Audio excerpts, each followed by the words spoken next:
बंधुगण आज भिडियो मु लक्ष्मीकांत आपको स्वागत करुच्चे। आज हूँ नेहरू जन्मदिन जहाँ आम चिल्ड्रेन्स डे पालन करुचे। चलतु नेहरू जीवन विषय जाना। नाम पंडित जवाहरलाल नेहरू से स्वाधीन भारत प्रथम प्रधानमंत्री थिले। छोट पिला से बहुत भल पाउथिले, पिला बहुत भल पाउथिले, सेथिपई तांको पिला माने सधारे चाचा नेहरू बोली डाकुथिले। तेणु तांको जन्मदिन को प्रतिवर्ष चिल्ड्रेन्स डे रूपे बा शिशु दिवस रूपे पालन करा जाए। जन्म समय 14 नवेम्बर 1899 मसीह से जन्म होते। जन्मस्थान उत्तर प्रदेश अलाहाबाद शहर से जन्म होते। पिता नाम मोतीलाल नेहरू थे। पिता जड़े प्रसिद्ध वकील और जड़े देशप्रेमी थिले। शिक्षा नेहरू इंग्लैंड रे शिक्षा समाप्त पर बारिस्टर हेले एवं 1912 मसीह भारत को फेरी।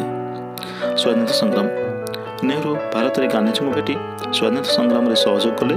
गांधीजी राजनैतिक गुरु थे। से गांधीजी अहिंसा आंदोलन में विश्वास करुले। शेष 15 अगस्ट 1948 मसीह भारत स्वाधीन होला। से हेले स्वाधीन भारत प्रथम प्रधानमंत्री।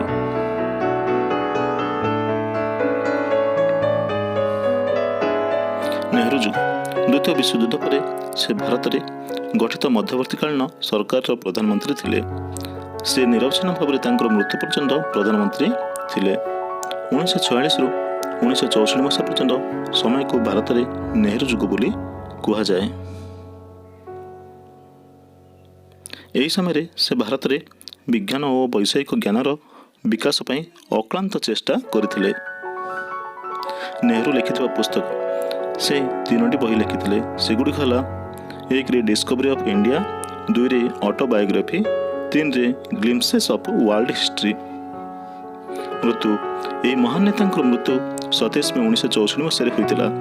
से निज मृत्यु शेष पर्यंत भारत प्रधानमंत्री रही। बंधुगण आम वीडियो भल लगी आम चैनल को सब्सक्राइब करते, पाखे बेल आइकन को दबाई दिंतु। जय हिंद, जय भारत।